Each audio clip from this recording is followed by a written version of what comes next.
ಮೋತಾ ಚಂಡಮಾರುತ ಬಂಗಾಳಕೊಲ್ಲಿಯಲ್ಲಿ ತೀವ್ರಗೊಂಡಿದ್ದು ಭಾರತದ ಪೂರ್ವ ಕರಾವಳಿಯತ್ತ ಎಂಟ್ರಿ ಕೊಡುತ್ತಿದೆ.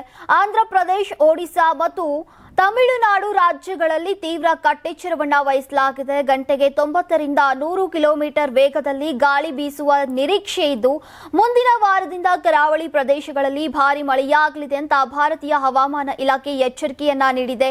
ಆಂಧ್ರಪ್ರದೇಶದ ಕರಾವಳಿಯಲ್ಲಿ ಅಕ್ಟೋಬರ್ 28ರಂದು ಕಾಕಿನಾಡದ ಬಳಿ ಮಚಲಿಪಟ್ಟಣಂ ಮತ್ತು ಕಾಳಿಂಗಪಟ್ಟಣಂನ ನಡುವೆ ದಾಟುವಂತಹ ಸಾಧ್ಯತೆ ಇದೆ. ಈ ಹಿನ್ನೆಲೆಯಲ್ಲಿ ಅಕ್ಟೋಬರ್ 27ರಿಂದ ಆಂಧ್ರದ ಕರಾವಳಿ ಪ್ರದೇಶಗಳು ಮತ್ತು ರಾಯಲ ಸೀಮಾದ ಕೆಲ ಭಾಗಗಳಲ್ಲಿ ಭಾರಿ ಪ್ರಮಾಣದಲ್ಲಿ ಮಳೆಯಾಗಲಿದೆ.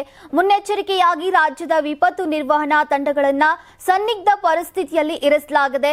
ನಿನ್ನೆ ಆಗ್ನೇಯ ಬಂಗಾಳಕೊಲ್ಲಿಯಲ್ಲಿ ಉಂಟಾದಂತಹ ವಾಯುಭಾರ ಕುಸಿತ ಪಶ್ಚಿಮಕ್ಕೆ ಚಲಿಸಿದ್ದು ಪೋರ್ಟ್ ಬ್ಲೇರ್ನಿಂದ 460 ಕಿಲೋಮೀಟರ್, ಚೆನ್ನೈನಿಂದ 950 ಕಿಲೋಮೀಟರ್, ವಿಶಾಖಪಟ್ಟಣಂದಿಂದ 960 ಕಿಲೋಮೀಟರ್, ಕಾಕಿನಾಡ್ನಿಂದ 970 ಕಿಲೋಮೀಟರ್ ಹಾಗೂ ಒಡಿಶಾದ ಗೋಪಾಲ್ಪುರದಿಂದ 1030 ಕಿಲೋಮೀಟರ್ ದೂರದಲ್ಲಿ ಕೇಂದ್ರೀಕೃತವಾಗಿತ್ತು ಎಂದು ಆಂಧ್ರ ಕರಾವಳಿ ಮತ್ತು ಯಾನಂನಲ್ಲಿ ಗಂಟೆಗೆ 45 ರಿಂದ 55 ಕಿಲೋಮೀಟರ್ ವೇಗದಲ್ಲಿ ಗಾಳಿ ಬೀಸಲಿದ್ದು ಕೆಲವೊಮ್ಮೆ 65 ಕಿಲೋಮೀಟರ್ ವೇಗವನ್ನ ತಲುಪುವ ಸಾಧ್ಯತೆ ಇದೆ.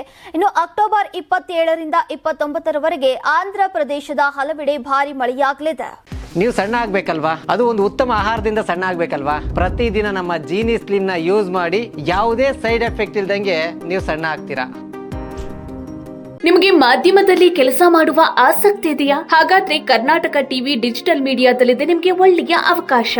ಆಯ್ಕೆಯಾದವರಿಗೆ ಉಚಿತ ತರಬೇತಿ ಕೊಡ್ತೀವಿ. ತರಬೇತಿ ನಂತರ ಕೆಲಸ ಮಾಡುವ ಅವಕಾಶನೂ ಕೊಡ್ತೀವಿ. ಈ ಕೂಡಲೇ ನಿಮ್ಮ ಮಾಹಿತಿಯನ್ನ ಮೇಲ್ ಮಾಡಿ.